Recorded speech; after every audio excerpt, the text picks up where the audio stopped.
Hey, hey, hey. Happy Wednesday. Come on in, pull up a chair. The Gaming Gang Dispatch is in the air.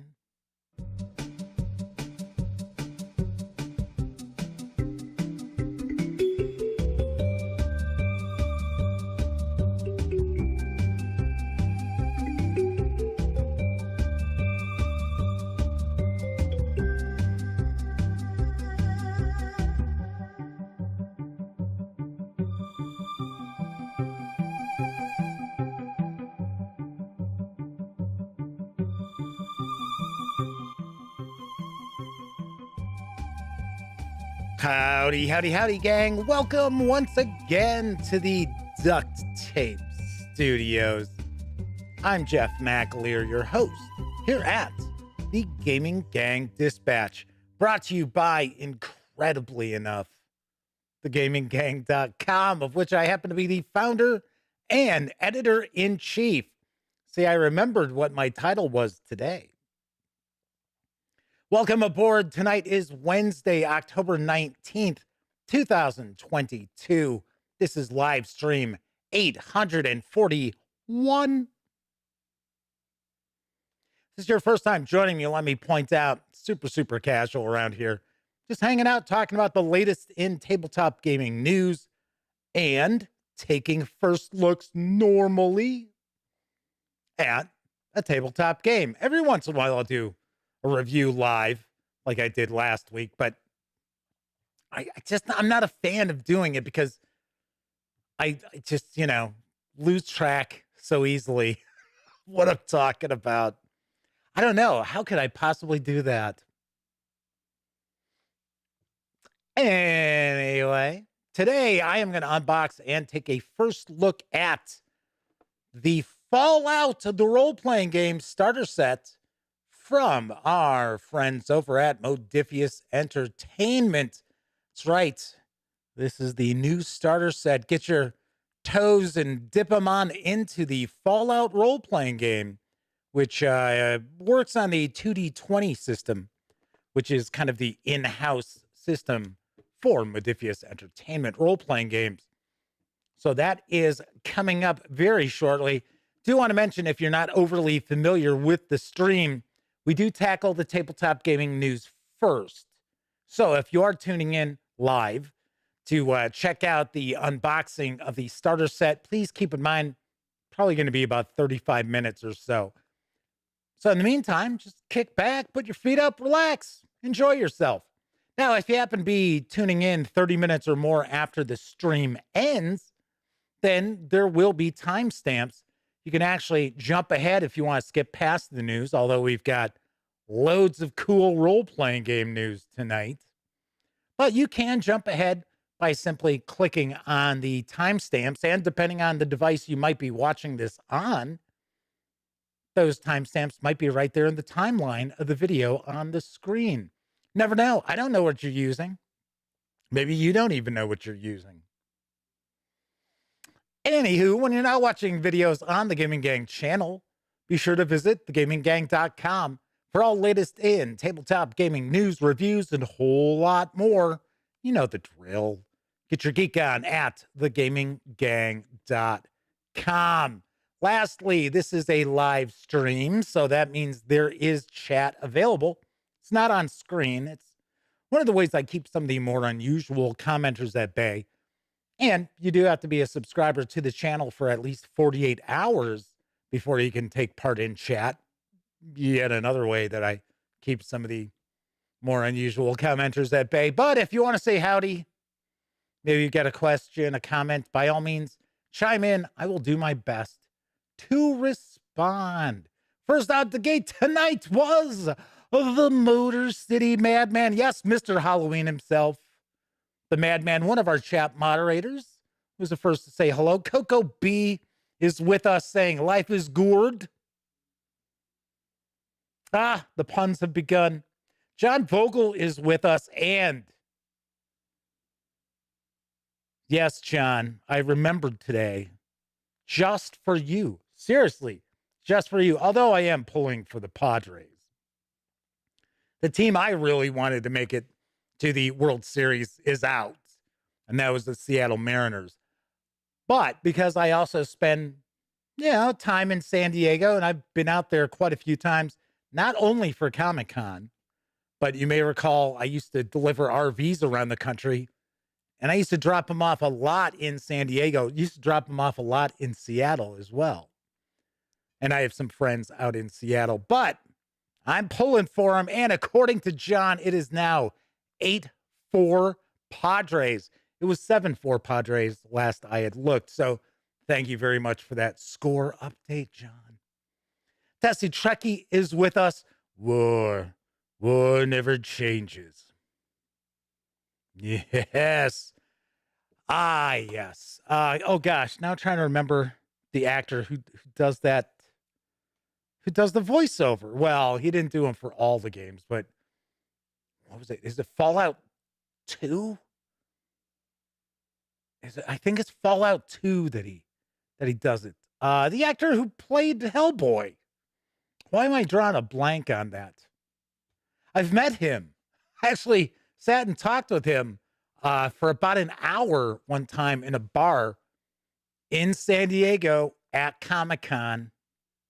Yes, there you go. Thank you, Testy Trekkie. It's Ron Perlman. I was getting the Perlman part. I'm like, I kept wanting to say John, and I'm like, no, it's not John. So Doug Roberts is with us, 245 Trioxin.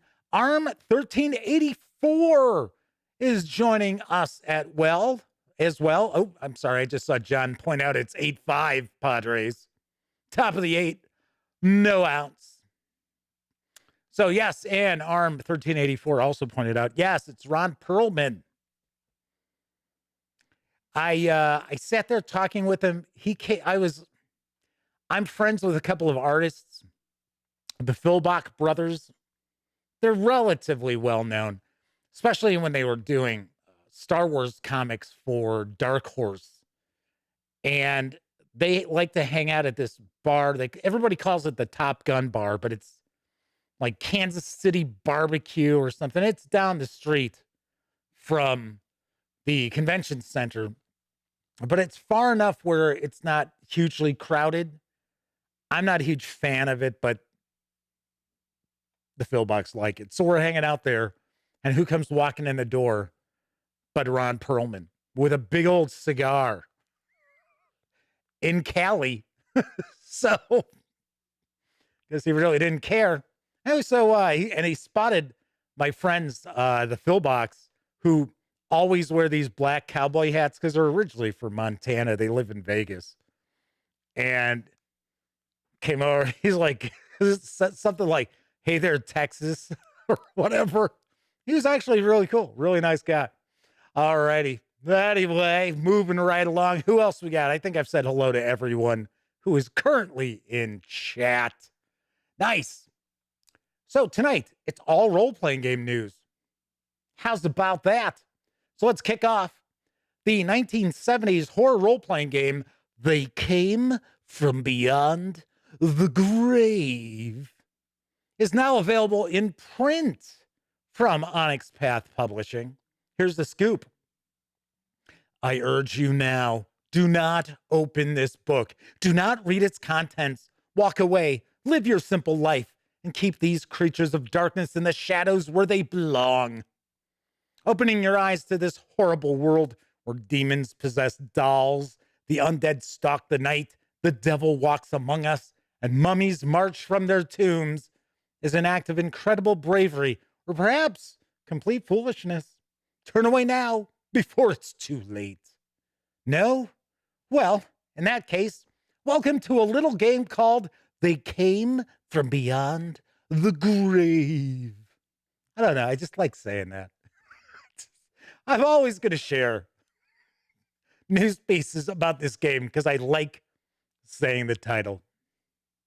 They Came From Beyond the Grave is a dramatic, hammy, like I am being, and horrifying tabletop role-playing game encompassing the shock, terror, eroticism, bum, bum, bum, bum, and humor of 1970s horror. This game allows you to play with all the magnificent content from the movies of Hammer, Amicus, and Roger Corman. and promises the fun and thrills of the horror movie genre. In They Came From Beyond the Grave, you play humans faced with the horrors of the supernatural. You'll find yourself pitted against vampires, werewolves, ghosts, and constructed critters, along with demons, slashers, and the devil himself. Adventures range from the one-shot exploration of a haunted house to the multi-era play across the 19th century and the 1970s. They Came From Beyond the Grave contains a mix of serious threat, unmitigated ham, and nonsensical farce. We never tell you what is amusing and what is not, but we do provide the tools to make a seriously fun game incorporating all the elements of 1970s horror movies. This game provides rules for funny quips and amusing cinematics for incorporation in a story, along with dozens of special powers and story devices. And why did the news? Bing! I was like, I'm so busy reading it. I'm like, wait a second. Where the hell are the images? I know you're all thinking, yeah, Jeff, maybe you should have focused more on what's going on with the show rather than how to pronounce the damn name of the game. They Came From Beyond the Grave uses the story path system provided in full in the pages of this book. They Came From Beyond the Grave, see, I said it normal that time, includes 5 playable archetypes: the dupe, the hunter, the mystic, the professor, and the raconteur. Rules for character creation and play using the story path system, fully detailed in this book. Cinematic powers, such as the ability to tear through cheap sets, cut to black when everything is looking grim, and even cut to a montage to speed up play. There's quips to throw in at entertaining moments, giving your characters a chance at an award-winning scene, or at least one that makes it into the trailer. Scores of monsters looking to hunt you down and make your lives miserable, from Dracula to Frankenstein's monster. There's also 2 ready-to-play scenarios, playable straight from the book. The 209-page standard color hardcover is now available at DriveThruRPG for $39.99. There is also a premium color hardcover. Or you can grab the PDF right now for $2. That's right. You heard me correctly. $2. Because it is part of the Halloween sale, and it is getting a smashing deal for the Halloween sale. Normally, that PDF is $19.99. Should also mention there are a variety of other short expansions that have come out for They Came From Beyond the Grave. And they are all on sale as well. In fact, Sammy just shared a review yesterday of one of the expansions. I want to say it's Heroes from the World of Horror, or Heroes in a World of Horror. And right now, that PDF is 70 cents. Something to check out. Even if you just use this for some inspiration for the game you tend to run, you can't go wrong with $2. Moving right along, Kathy Evans has joined us in chat. Howdy, Kathy. Ninth Level Games is releasing the hardcover edition of the Mazes role-playing game. I've got the skinny on. Mazes Fantasy Role-Playing Reforged. Mazes quietly hit the indie tabletop role-playing game scene over 2 years ago during the first Kickstarter Zine Quest event. Now we've brought together years of development work on the underlying game system and its pulpy, dark fantasy world to bring players this definitive hardcover edition of this modern fantasy role-playing experience. This hardcover edition of Mazes expands on our classic sword and sorcery dungeon crawler with award-winning yet delightfully simple modern rules. This definitive hardbound guide integrates and expands upon the original polymorph role-playing game, including 25% new content, 25% updated, 50% collated and collected from the previous 9 mazes zines. Features everything you need to make characters and run games of mazes. Carefully crafted gold edition of the rules, as mentioned before, 25% new, 25% updated, and 50% collated. There is the Curious Grimoire and Book of Hazards, countless spells and monsters. There's a guide to GMing polymorph games and using darkness and treasure to inspire outstanding storytelling. There are also fictional interludes by Nat Mesnard to set the mood, and of course, updated rules, which also include campaign-style play. The 240-page hardcover carries an MSRP of $39.99, or you can grab the PDF over at DriveThruRPG for $16.99. You may recall that I reviewed mazes. I reviewed the 4 little digest-sized books, and I really thought it was excellent, especially for those out there who were looking for a very rules-light fantasy role-playing game, something that they could easily teach their kids, because you can grasp the core rules in a couple of minutes, really. At one point, there was some discussion that I was going to get to see this new edition. I don't know if that's going to be the case or not. I haven't heard anything from 9th level games in a long time, so I don't know. But this is the new edition. It is all revamped, and it clocks in at over 240 pages. So on to the next news piece.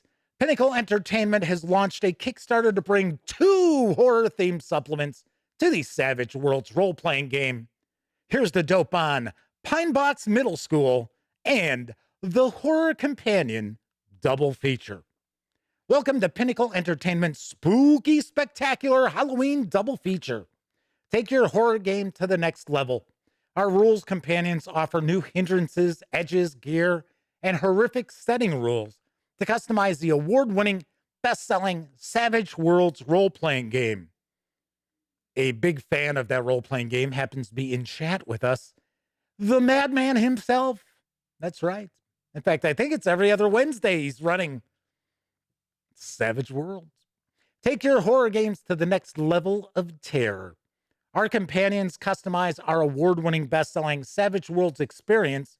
Within these pages is everything you need to create your favorite tales of terror, including over 100 monsters and variations to torment the living.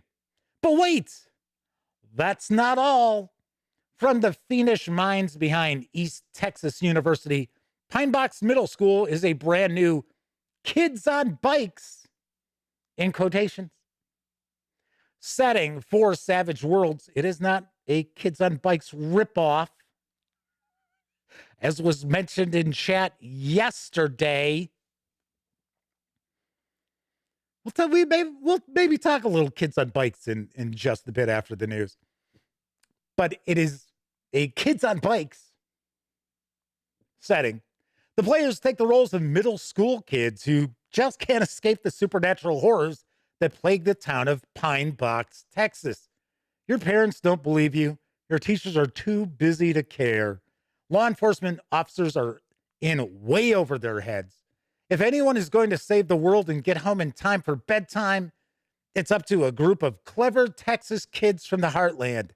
Yippee-ki-yay, mother... Oh, wait, no, it's just yippee-ki-yay. Sorry about that. All right, there is a short Kickstarter video to give you a little better feel for this double feature.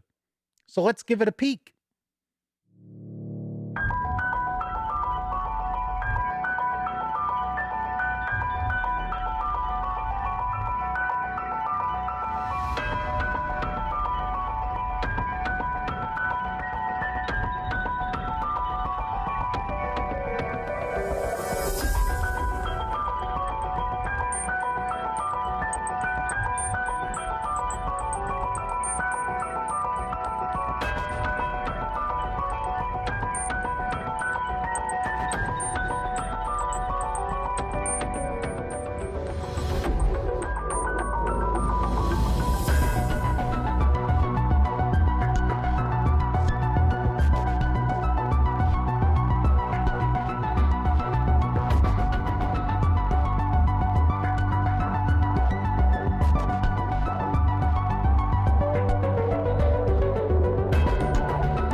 The project is over 1,000% funded. I know the Madman is one of those backers. And you can reserve a copy of either of the supplements in PDF for a $20 pledge. You could score each of them in hardcover for a $40 pledge through November 10th. $40 pledge each, by the way. Expected delivery of the digital releases is actually slated for this November, next month. Physical books should arrive in May of 2023. Madman points out every fourth Friday is Savage Worlds, but they would be much happier if they could run it every other week. I have read through the core rulebook for Savage Worlds, although it was the previous edition. It was not, what is it, the Adventures edition now? So it was the one previous to that. And I do know that the game has been, I think it's been streamlined a bit since the first edition. I'm sure the Madman could answer that for me because I'm not overly familiar with Savage Worlds. I have reviewed just a handful. I could probably count on one hand the number of Savage Worlds setting books that we've reviewed over at the Gaming Gang. So, yeah, we reviewed some PDFs and never really heard anything back. Although, to be honest, I don't review PDFs anymore. I do have some correspondents who do that. And of course, as I always point out, I am always looking for more reviewers. I have so many companies asking me to review their PDFs. Some of them don't actually print physical books. They don't have even on print on demand from DriveThruRPG. So if you have any interest, shoot me an email. On to our next news piece. As the Madman points out, yes, it is definitely streamlined. Tessie Trekkie says yes. Suede is very much streamlined, and it's a much tighter edition. Nice. Very cool. I'll have to take a peek at it one of these years when I have free time. Ha! Yeah. Free time. What's that? Now available from Free League Publishing comes Alien the Role-Playing Game Heart of Darkness. Here's the details. Interface 3301. Wayland Yutani from network ComCon node 1010141 EIJA 3347795. Message begins. New life discovered. Classification extremophile. Services required. Contract follows. Awaiting acknowledgement. The company found a new life form and they want you, yes, you, to study it. Their offers uncharacteristically generous. You catalog this organism, determine how they can use it, and bring it back so they can slap their patent on it. Fairly routine stuff. In exchange, they'll hook you up with a cushy corporate department head position, secure you a book deal, make sure the institute of your choice gives you tenure. Did I mention the money? There's a lot of it. Simple survey, sample, and analysis job. Seemed too good to be true. Of course it is. Heart of Darkness is a complete cinematic scenario for the Alien role-playing game, written by science fiction novelist Andrew E.C. Gaska. It is a standalone adventure, but also serves as a conclusion to the Draconis Strain saga begun in the cinematic scenario Charity of the Gods and continued in Destroyer of Worlds. The scenario is designed for 3 to 5 players plus the game mother and is a spiraling descent into soul-crushing madness. This box set contains the main Heart of Darkness scenario book, a huge double-sided map, 864 by 558 millimeters. By God, that's huge. Wow. It's big. Of the Erebos Plasma Trawling Space Station, 7 pre-generated characters to choose from, custom cards for secret messages and personal agendas, player maps, and handouts. The Alien, the role-playing game Heart of Darkness box set carries an MSRP of $34.99, or you can grab the PDF over at DriveThruRPG for $17.99. Yes, another alien adventure. Tessie Trekkie points out, for anyone who likes Alien, the role-playing game, the Heart of Darkness scenario runs like a charm. They ran it over at their friendly local game store over the weekend. Wow. How many sessions did it take? 2? I'm taking a guess. I have the PDF. I do not have the physical box set. Things are very, very weird right now with some of the role-playing game companies that I tend to work very closely with. And Free League Publishing is one of them. Marketing things.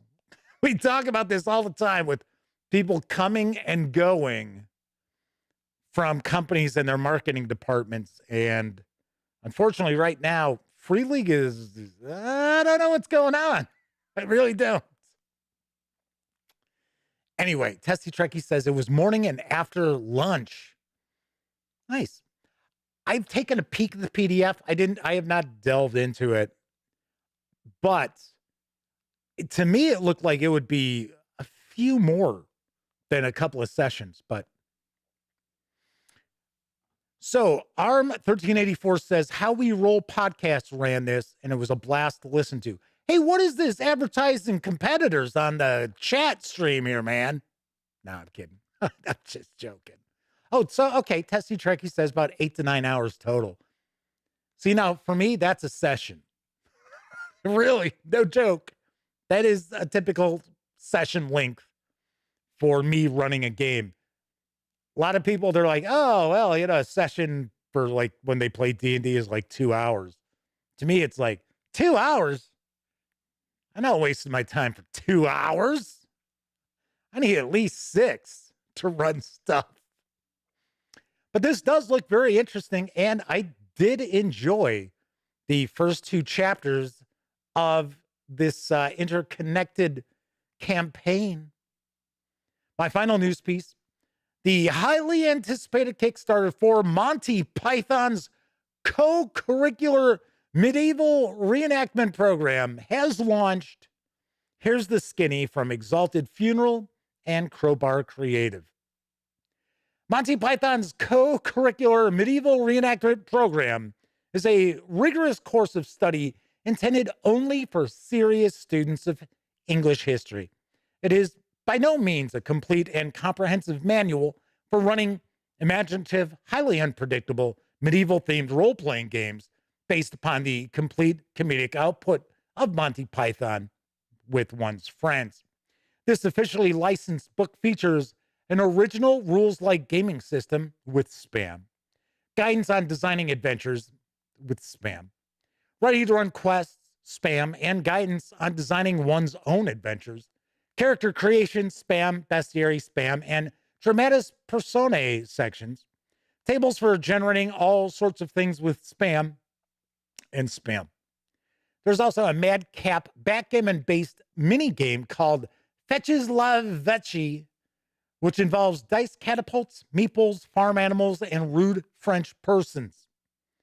Though the program is set in medieval England, it draws upon Monty Python's entire catalog to render up an interactive world full of their unique characters, creations, and sensibilities. All of this may be brought to bear for long-term campaigning or just a single evening of educational advancement. Participants need not be familiar with Monty Python's work in order to participate, nor is role-playing game experience required. The latter would be entirely useless, as this is emphatically not a role-playing game. And if you do have extensive experience with such things, you are likely too silly a person to participate in this program and should stop listening immediately. There is a short Kickstarter video, so let's give it a peek.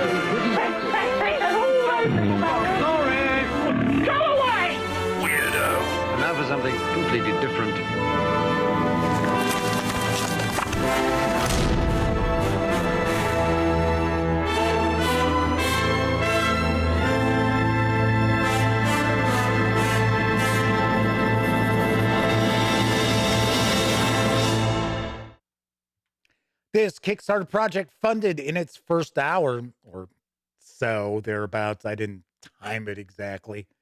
And you can reserve a copy of the program in PDF for a $25 pledge, and standard hardcover, which includes custom dice and the PDF, for a $65 pledge, or in the limited public school edition, also with custom dice and a PDF, for a $95 pledge through November 18th.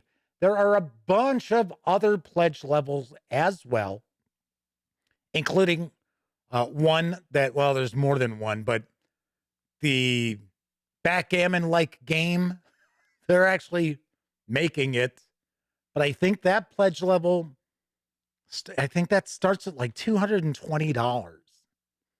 Expected delivery on this is October of next year. 245 Trioxins with us in chat, mentioning that they hope you can turn people into newts. So I'm kind of torn on this. First of all, the fine folks over at Crowbar Creative, they're the ones behind that Rackham Veil, which was really good, really cool. In fact, they cleaned it up. They fixed some of their mistakes with the paint box edition. But even with some, a few hiccups, it was still very, very cool. John Vogel points out Padres win and thanking me for wearing the cap. There you go. It's the good luck cap. I forgot about it yesterday. I really did. For some reason, I thought the series started today. That's what happens when you're cranking out this high quality content. Yeah. Okay. Anyway, so I like the fact that it is Crowbar Creative. If I remember right, I think they're also behind that Dr. Grodbert's, yeah, the odd kind of like Victorian age, almost like space 1899 sort of game, but without being so serious. And it's, I think it's based on graphic novels, actually. I think they're behind that as well, which looks very cool. And that just kickstarted. So we've got that. So, and I have no idea. I'll tell you what, let me pop in here real quick. I actually have more images I can share with you. So allow me to do that right now, because I just noticed it's only showing the cover, but we've got more. In fact, there's actually also an image of the board game that's with it. So, okay. So anyway, so I'm a bit torn on this. First of all, I think the pricing is rather high. So $65 for a hardcover. Yes. Okay. So you get some custom dice and you get the PDF. Once again, I feel that's kind of high. Also, they do not make mention of this, but this is actually based on Greg Stafford's Pendragon, the game system itself. I know. Isn't it kind of wild? I'm surprised. I think they've mentioned it elsewhere, but in the piece that I just shared with you, there's no mention of it. That's what it's actually based on. That you have like serious and silly and different like categories, like different traits, and you roll your die, and if it's under it or over it or whatever, you have to play it serious or silly, what have you. Other thing is, it's very, very difficult to pull off humor in a role-playing game.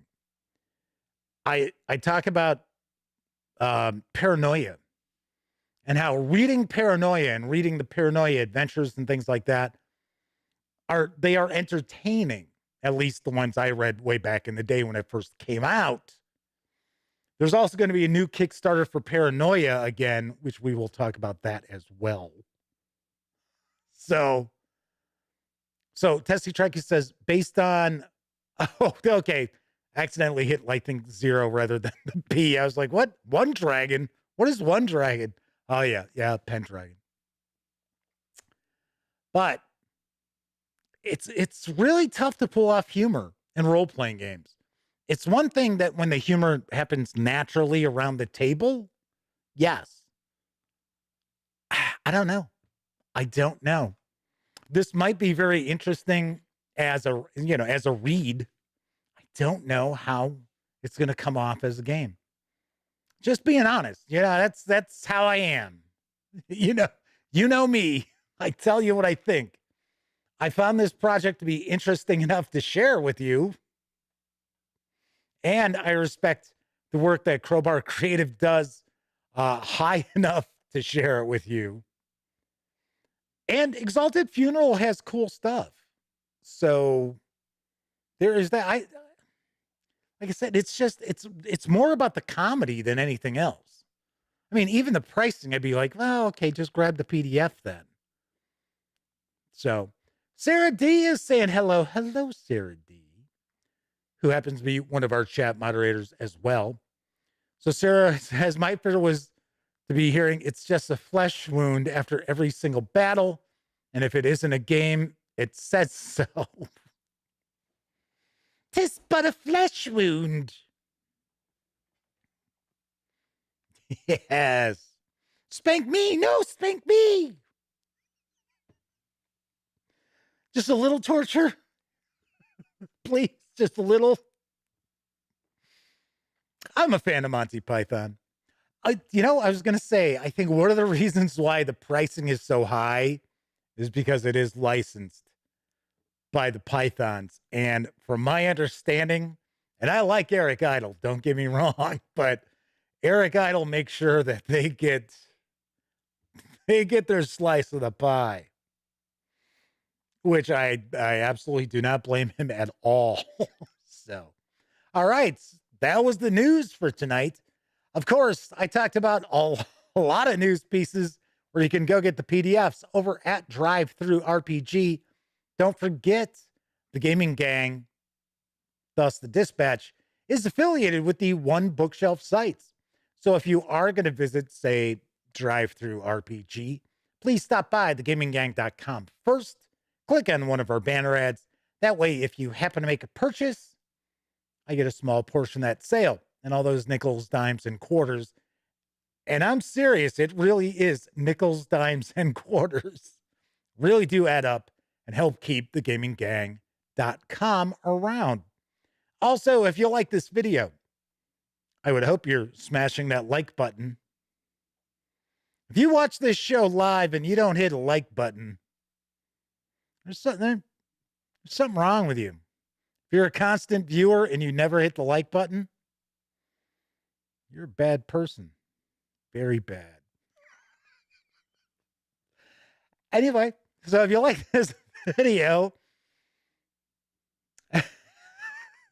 if you dig the channel, if you find thegaminggang.com to be a valuable resource, hell, if you just like what we do, you can always swing on over to paypal.me/thegaminggang and make a small donation.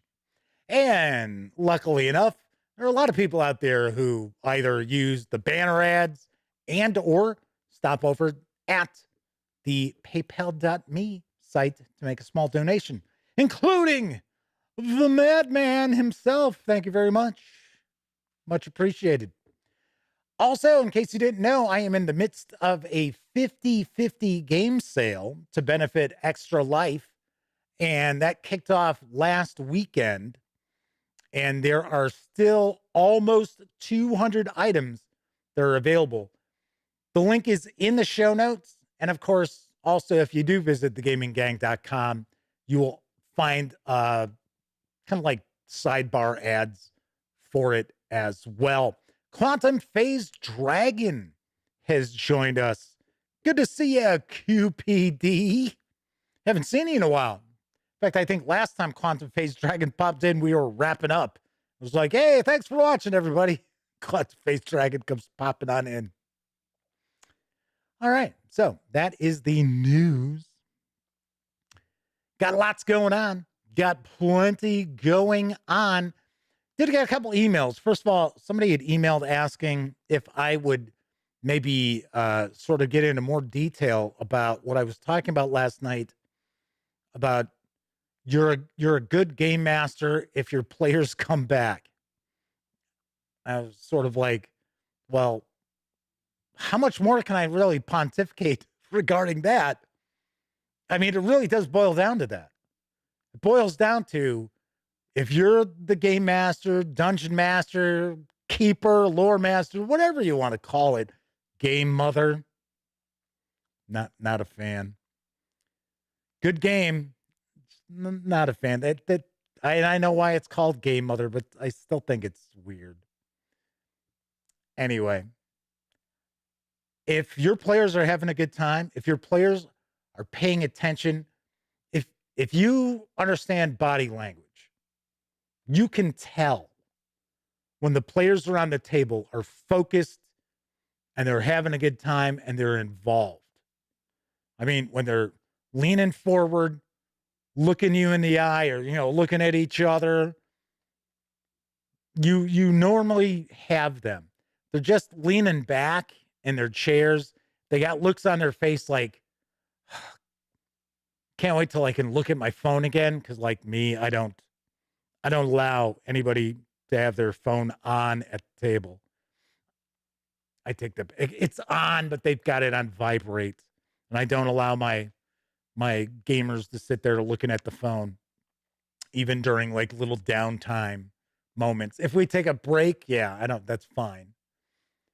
But if they're engaged and you leave them with a cliffhanger and they're all talking about, oh my God, what's going to happen on the way out the door, and they all show up next week, you are a great game master. There you go. Congratulations. I mean, that's really all that there is to it. And I know there are a lot of people out there, and of course there's ways of being a better game master. Obviously, doing it is really your best experience. The more you do it, the better you get at it. Usually. Some people try to phone it in. That's a different story. But I know a lot of people out there, they make plenty of money off of their guides to game mastering. And click on my video. I'm gonna spend 10 minutes talking about something that's been beaten to death for 100 years. But I still got my 50,000 views out of it. The truth is, apply yourself. Be a fan of your players. Do not be adversarial with your players. It's not you versus them. It's not them versus you. It's everybody having a good time and walking out the door with a story to tell. Also point out, I say it all the time, I have friends who they can tell you in great detail about things that took place in adventures I ran 40 years ago, 35 years ago. They can't tell you what they have for lunch, but they tell you that. So, Tessie Tracky says, phone should be on vibrate, face down, on the table. All my players are parents or adults and have real world responsibilities. But when we game by Crom. Yes. Oh, yeah. I mean, like I said, I don't mind people having their phone. And we have a variety of different people in the gang. Some of them are high school kids. Some of them are adults. So, sometimes somebody's parent needs to get a hold of them or whatever. That's fine. I'm not making them completely shut down all their mobile devices. It's just, I don't want to sit there running a game and have some Yahoo start watching a video on YouTube. It's like, no, that ain't happening, Dooley. We ain't TikToking while I'm running games. So there is that. And also got an email asking me if I'm going to go to Garycon. Yes, I bought the pass last night. So my best friend Elliot Miller bought his pass. I bought, badge, whatever. I bought mine yesterday and got the motel booked, or hotel. I don't know. It's like a resort. mean, Lake Geneva is a resort town, so they're all like resorts. So Badman says just be respectful of the Dungeon Master, Game Master, and all the work that went into preparing for this session. What are you talking about, prep? You don't need to prep. Everything's low prep. You can be a fantastic game master with no prep whatsoever. Don't buy into that horse pucky, because that's BS. That's got to be some prep. Otherwise, you're just sitting there. We'll get into this one day. Maybe we'll actually talk about this kind of stuff during the Extra Life Game Day stream. Maybe we'll kind of break it up. We'll do like some first looks at stuff, and then also kind of, you know, do like an AMA or something like that. All righty then. So I wanted to talk about what arrived today. I got a bunch of goodies. Doug says, yeah, what he said. So from Arc Dream Publishing, I got the latest adventure campaign for Delta Green Iconoclasts, because it is out in hardcover now, as you can obviously see. So I got that. And then I got the box that we weren't sure what happened to it. We weren't sure if it had been sent, got lost, or what. But it is from Archon.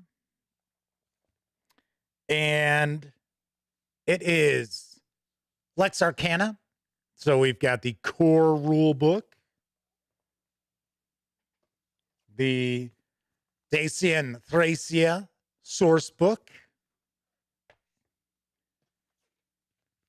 Mysteries of the Empire Volume 1,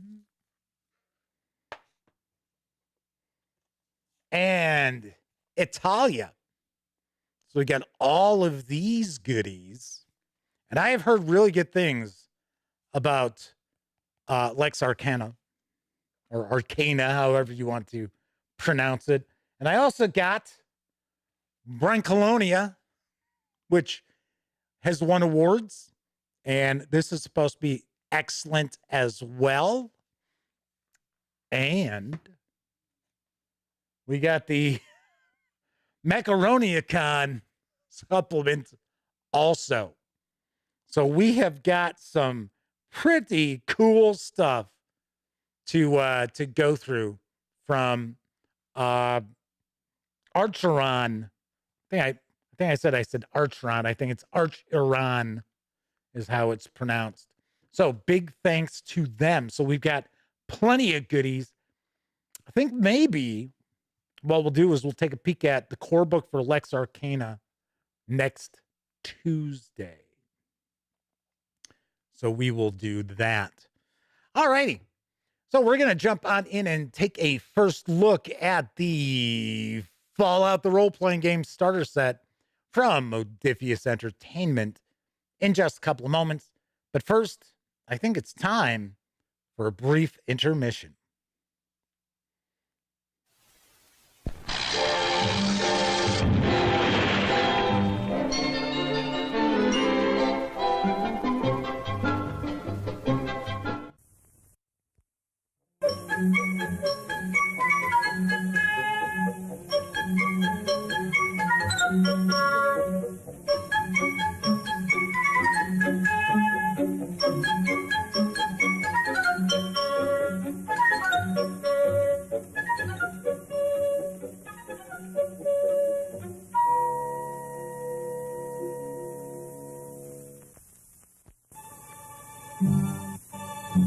Do you see what I see? I see a beautiful hamburger. I bet it's a clue. Yeah, I bet. We'd better memorize it. I don't think we'll have to memorize it. The hamburger's winning. Boy, my mouth's watering. Let's go. If you don't start drinking Wilkins coffee, I'll make you into two befores. I should have saw this coming. He always was a cut-up.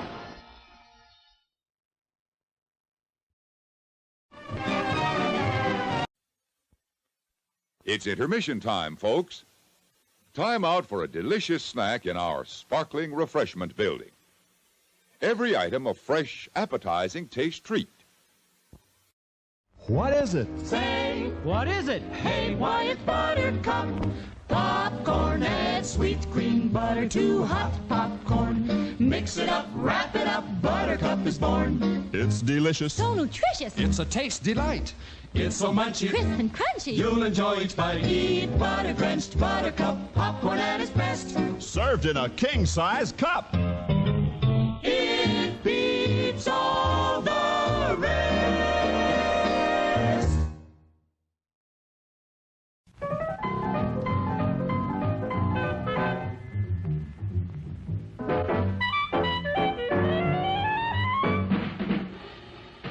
Like you crave that corn when it's freshly popped, you gotta beat it to the box with the butter on the top. Get with it, man. Start strolling down to the sweets that set you rolling, the best in town. Our candy's real gone, if I'm understood. To all you squares, that means the confection is positively delicious. Cork that stuff. Give me 5. Let me send you into this nutty jive.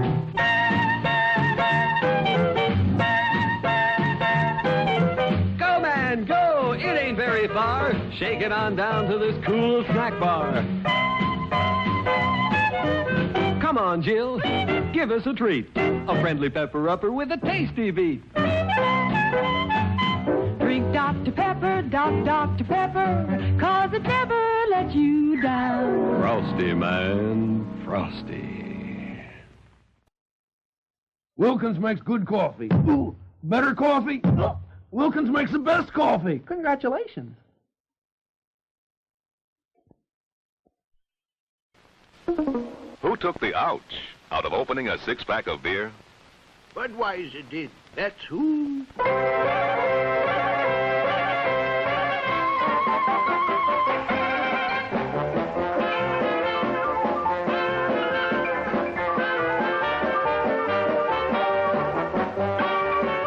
With this, a little strip of plastic that holds the cold golden Budweiser neatly and nicely. No boxes to fool with, no cardboard to rip and tear. Just look how easily it opens. A simple twist of the wrist, and that's all there is to it. This is the new way to take beer home, or take it with you. Who took the cardboard out of 6 packs of beer? Budweiser did. That's who. And who has the handiest 6-pack you've ever seen? You know who.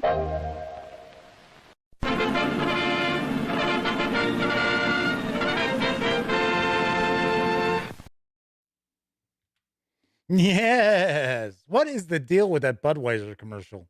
Oh my God. Oh, I slashed my hand open on the cardboard. This is a kind of a strange commercial. Alrighty. And I guess we're going to have to ban Testy Trekkie because they said that the intermission is the best part of the show.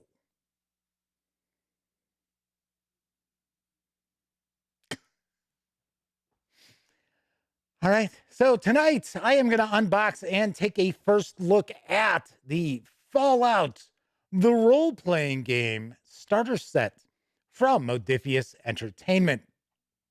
It's written by Jonathan Fry, Nathan Dowdle, and Sam Webb, with artwork provided by Mikhail E. Cross.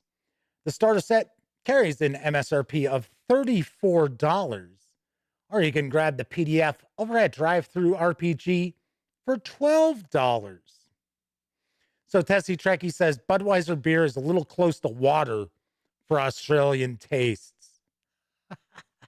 Just like I used to tell people all the time, Australians did not drink Foster's. So Foster's was like, I guess I won't say what I would say, but not very good. I guess we'll just say that. That just like down in Mexico, the natives do not drink Corona. They just don't. All right, enough about beer. Let's swing on over to. This is the Madman says, I've had a corrugated cardboard cut. Yikes, that smarted a bit. Swing on over to the other camera because here I've got the starter set. So before we dive on in, do want to mention the fine folks over at Modiphius Entertainment were kind enough to provide me with this review copy. But neither I nor anyone else affiliated with the Gaming Gang has received any other sort of compensation for me to share this coverage with you. It's important that you know that. Also, I said this is a review copy. This is not a review. I'm amazed by how many people who comment on videos where it's obviously a first look at the product and they're like, hey, thanks for that review. It's like, no. Tain't a review. I can't review it if I've never read through it. So, Testy Trekkie says Foster's is made from an other beer filtered through someone else's kidneys. Ah, well, okay. At least it's filtered. Let's take a look at the back here. Welcome home. Immerse yourself in the genre-defining setting with this introduction to the official Fallout tabletop role-playing game. This starter set gets you playing Fallout using the 2D20 system, designed and tailored for an authentic wasteland experience. Really? Sort of like, so there are like post-apocalyptic wastelands out there? Roleplay is a unique character in the familiar setting of the Commonwealth around Boston. This starter set contains everything you need to begin playing Fallout, the tabletop role-playing game. And it tells us what's in it, but we're going to see what's in it in just a sec. So let's get rid of the shrink wrap. I should mention the Epic Games website is offering, beginning tomorrow at 10 a.m. Central, Fallout 3. The game, I think it's the Game of the Year edition, absolutely free.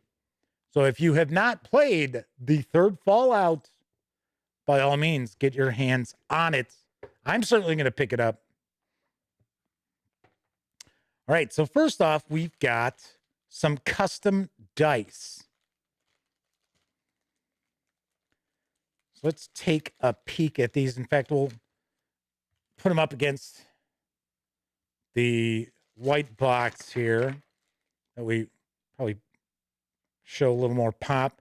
So we've got a hit location die. That's a 20-sider. We've got two jumbo 20-siders. Unfortunately, the inking is a little bit spotty on this one, it looks like. Let's see what the 20 looks like. Yeah, the 20 is nice and clear there. Nice chunky dice. So we've got our two 20-siders. Look at that. Both 9s. Then we've got 6-siders where we have hits. So we've got Pip-Boy on one face. We've got one hit. I'm sorry, we got Pip-Boy on two faces. We've got one hit and two hits. So those are a 6-sided dice. And then we have this hit location. So we've got right leg, head, torso. I'm taking a guess head is probably the 20. We've got left arm, left leg, right arm, right leg. That's cool. I like that. I like the hit location die. I'll probably use that in a variety of different games. So cool. So those are the custom dice. Next up, we've got the rule book. So this is a saddle stitch book. As you can see, the Wasteland Warfare, which is the miniatures game. So I would say the paper stock is reminiscent of what you would find in the 5th edition D&D starter sets. So relatively thin. But it's simply a starter set. It's to get you, up and running in the game. So do want to mention that we're going to page through here. We're not going to look at each and every page. And I'm also going to be staying up here, so I'll be cutting off a little bit of the upper left portion of these books. But I do want to give you a good feel for what's in the Fallout, the role-playing game starter set. So if you are not familiar with the 2D20 system, essentially it's called a 2D20 because you are rolling two 20-sided dice and you are looking to roll equal to or below essentially a challenge number. So depending on how difficult something is, it's going to determine how many successes you need. Now, a lot of times you just need one success. So as an example here, I've rolled a 14 and a 6. Well, if I had a challenge number of, let's say 14, wow, I'd have 2 successes. If I had a 12, well, I've got 1 success. And there are other ways to increase the number of successes that you have scored. So we've got, we're opening up with just some, looks like some game master advice, managing the flow, running a safe game, advice for running the starter set campaign, different kind of quests. All right, so then we get into the characters and these special attributes: strength, perception, endurance, charisma, intelligence, agility, and luck. So there you go. There's your special. So we've got our skills, and some of them are going to be tag skills. So tag skills, you tend to have more expertise in. It's been quite a while since I peeked at the Fallout role-playing game. If I remember correctly, Sammy did our review for the core book. I did share a first look video for the core rule book itself, and then gave it to my nephew Cameron because he's a Fallout fanatic. He's got my copy of the Wasteland Warfare as well. In fact, I started helping him paint minis one weekend. This was a few years ago. So getting into a breakdown of the dice pool. So it says, normally you roll 2d20s, check their results individually against your target number, and count the number of successes you generate. But you can buy more dice to roll. With action points, you can buy up to 3 more d20s to roll on a test. That means you can roll a total pool of 5 d20 at any one time. Action points go into more detail later on. Difficulty 0 tests. Some tests may be difficulty 0, or your character's perks or gear may reduce a test difficulty to 0. If the difficulty is 0, you don't need to roll. Your action is automatically successful. Going into opposed tests. If I remember correctly, the 2d20 system for Fallout is kind of middle of the road.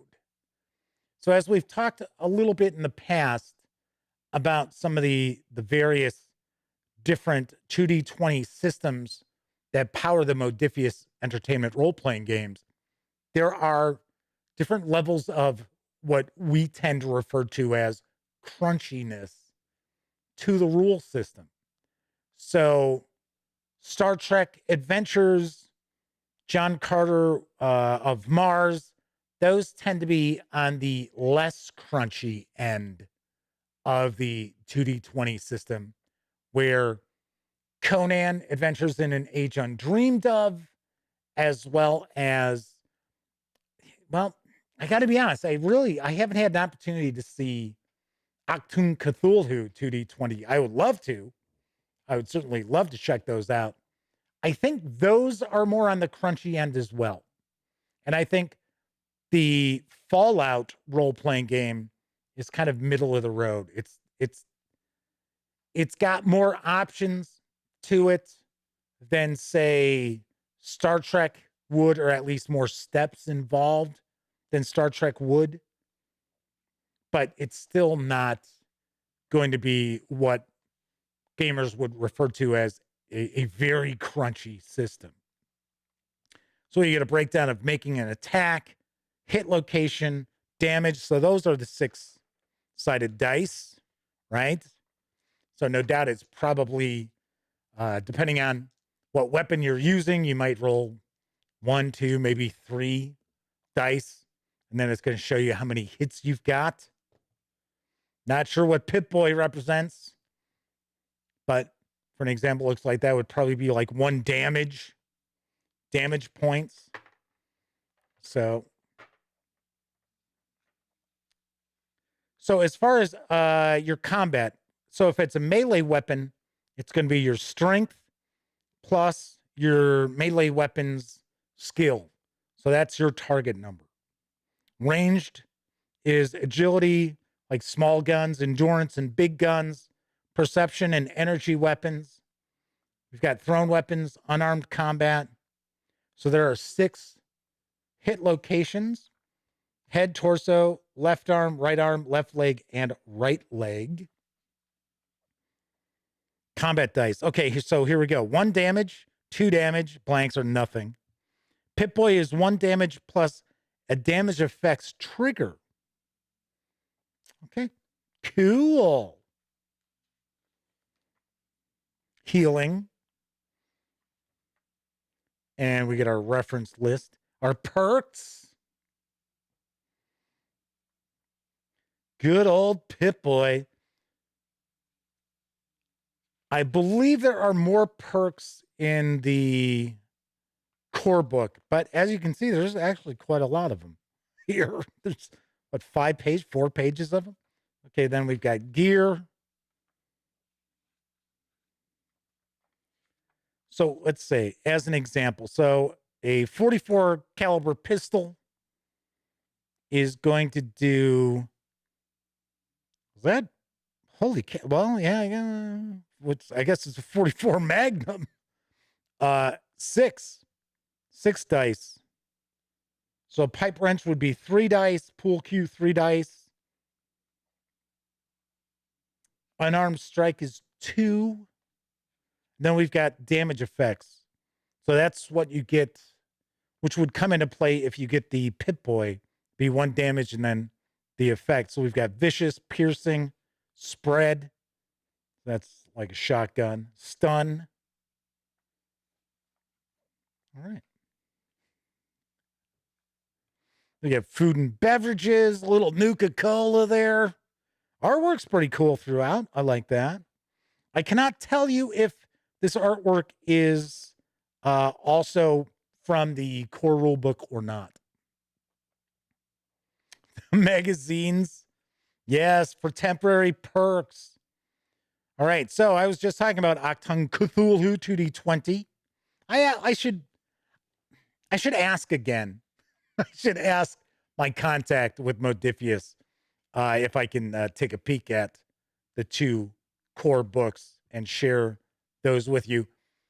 I know we've got reviews of them. I did not personally do the reviews. So that is the rule book. And then we have Once Upon a Time in the Wasteland. Let's get all of the stuff out of here. This, I was going to say, I know that's a sheet that's in here. It's just stuck. Might be a pre-gen. I think it is a pre-gen. Okay. All right. Spoilers ahead, right? Because this is an adventure book. So we're not going to like focus on it, and I'm going to read a bunch of it out loud. But still, this is an adventure book. So if you are a player, hoping your game master is going to run this from the Fallout, the role-playing game starter set, I would definitely recommend tune out now. We'll see you on Tuesday. Remember, no show on Monday. All right. So looks like we've got a reference chart on the back.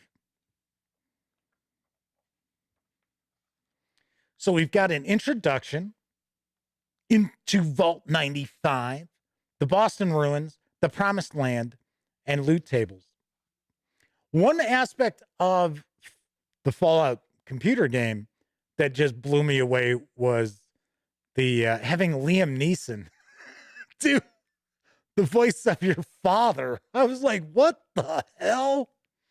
Yes, back in the day when we used to have like fairly big name stars showing up doing voice work in various video games. In fact, I'll never forget how many like big names there were in Grand Theft Auto San Andreas. You had Ray Liotta, you had Burt Reynolds. I was like, holy cow. Okay, so let's just take a look at the introduction here real quick. It says, Once Upon a Time in the Commonwealth is a short campaign told in 3 quests, ideally meant to be played by a game master and 4 to 6 players over several sessions. Player characters should begin at level 1, though GMs wanting a less challenging game may choose to start a group at a higher level instead. Okay, well, okay, so campaign overview.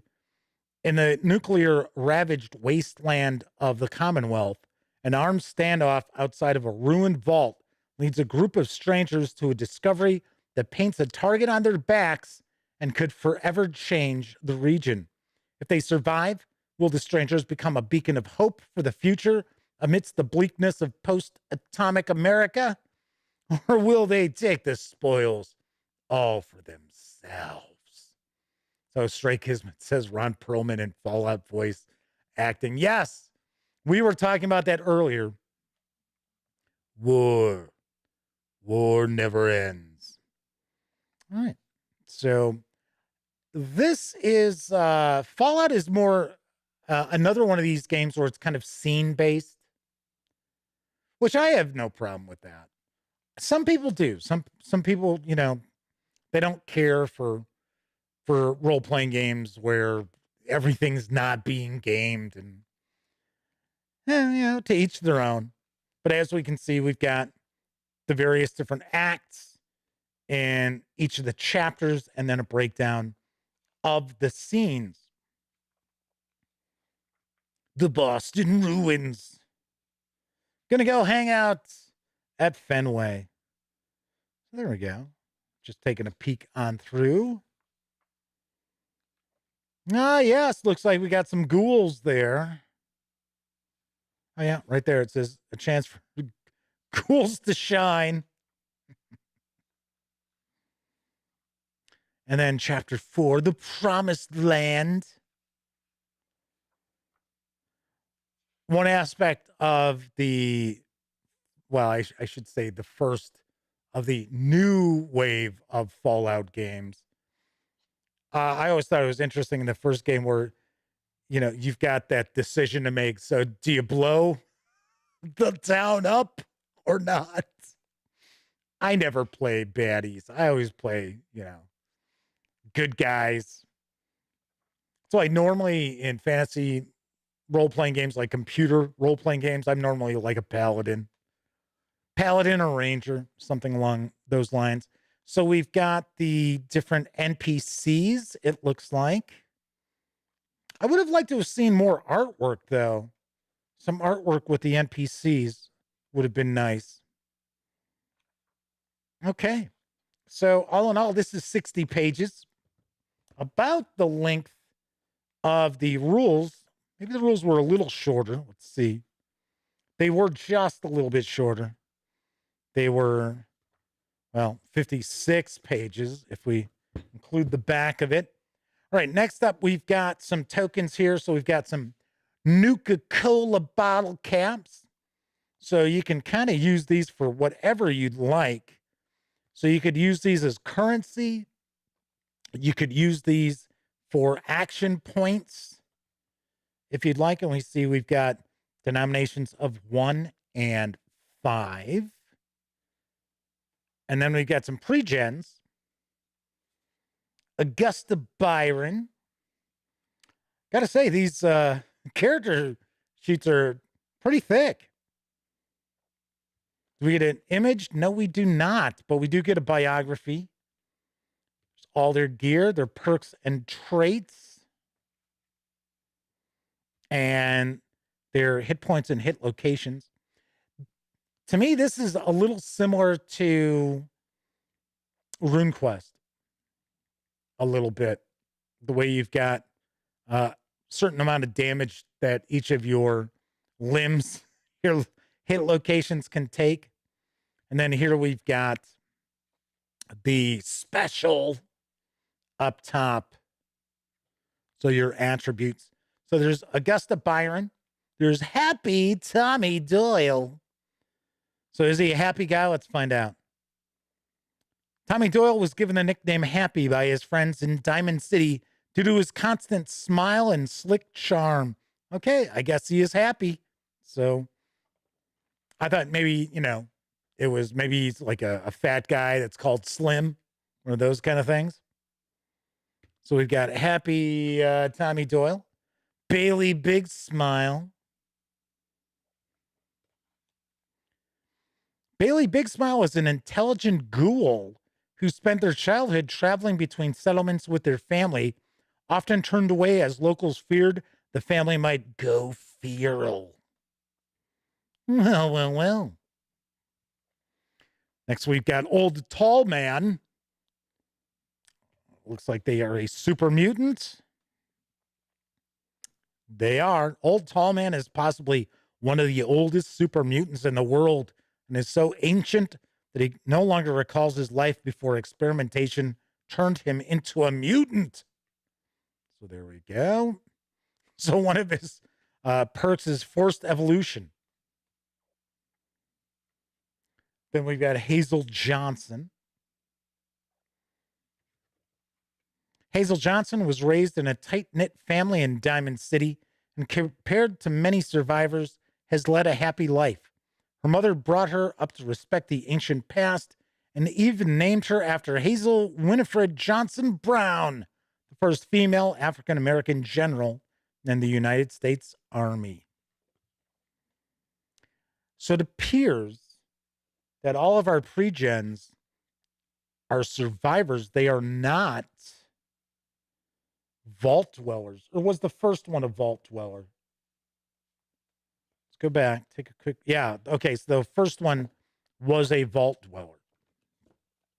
Then we have Marvin, who was a Mr. Handy.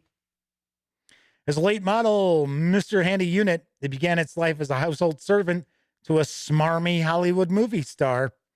While it took many years for the unit to make sense of its feelings, it developed a strong bias against human selfishness. Yeah, okay. Unfortunately for humanity, its resentment has only grown over the years. Nice. Madman says, Tommy Doyle, that's a character from the Halloween movies. Yeah, isn't Tommy from the first Halloween movie? He buys the farm. All right, so we got our pre-gens. We've got our Nuka-Cola caps. We've got Once Upon a Time in the Wasteland, starring Leonardo DiCaprio and Brad Pitt. We've got the rule book, as well as the big, chunky 20-siders. Nice. In fact, give you an idea how big these are. This is a standard 20-sider right there. Give you a better look against the white. So, as you can see, that is a damn chunky D20, and so is that one too. So, very cool. Very nice. And they've got kind of that Fallout font to them as well. So, we've got two of the 20s. We've got the hit location die, and then we've got our 4 6-sided damage dice. And that is what we find in the Fallout, the role-playing game starter set from the fine folks over at Modiphius Entertainment. Once again, this box set carries an MSRP of $34, or you can grab the PDF over at DriveThruRPG for $12. That's a pretty sweet deal there as well.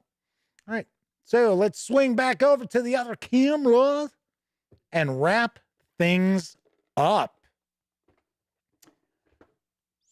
So pretty cool. That looks pretty nice.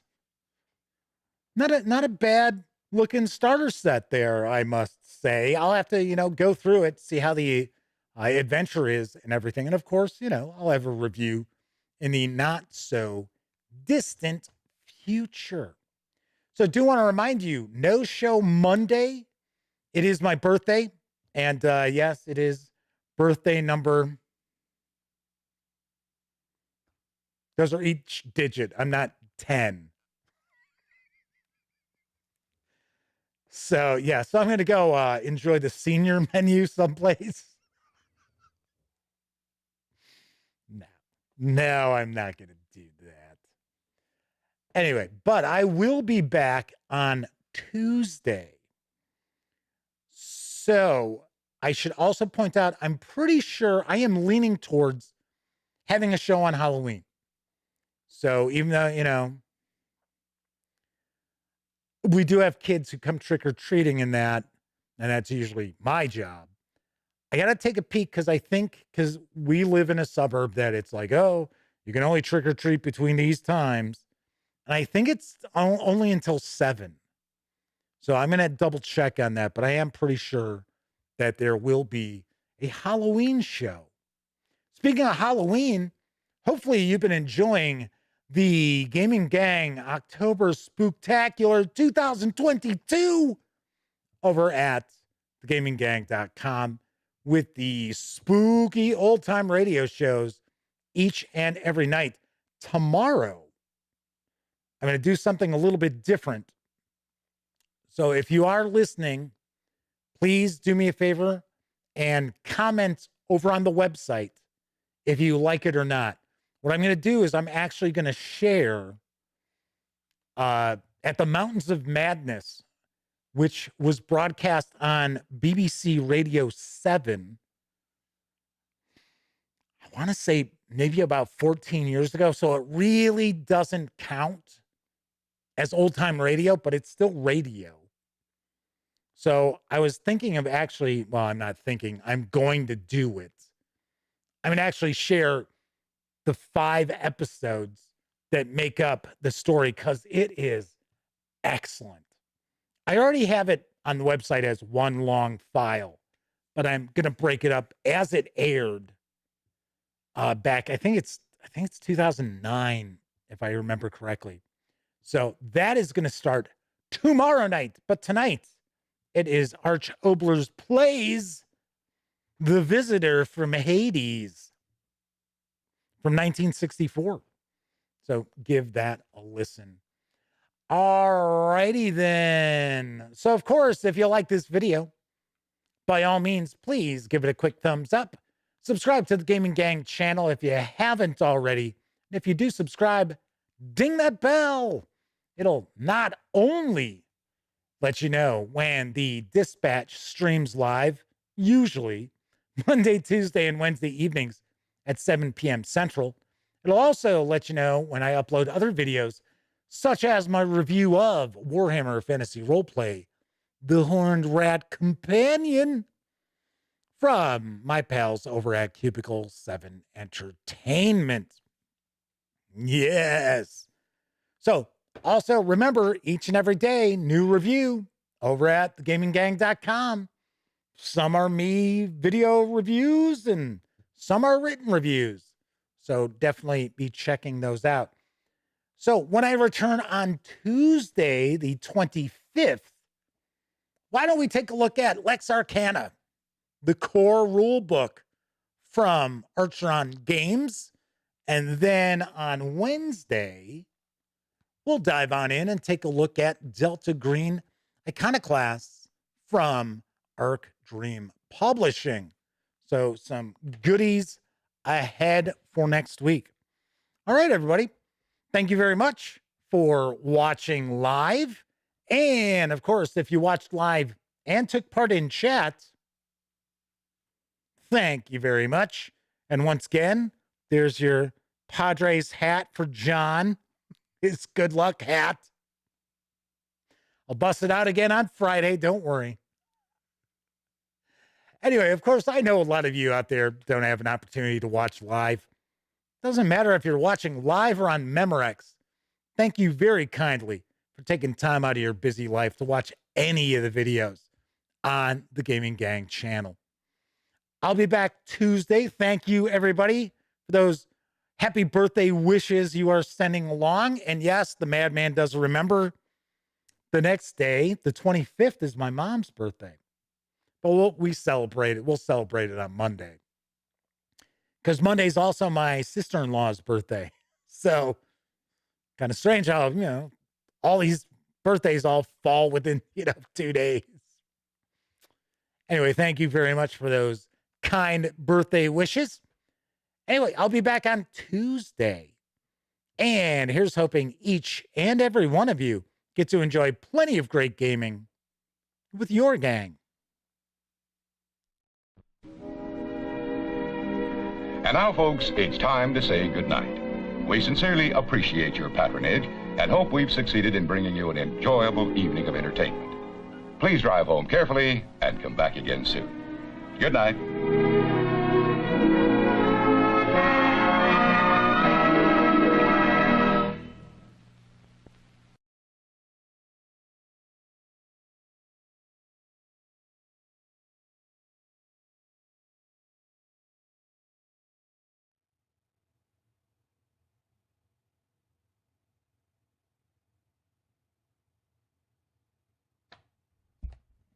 Oh, hey, you're still here. Well, that's okay. You don't have to leave just yet. In fact, why don't you subscribe to the Gaming Gang channel right here, or take a peek at the latest live stream, or even find out what YouTube recommends you check out from the channel. And of course, I'm Jeff McAleer. Thanks again for watching.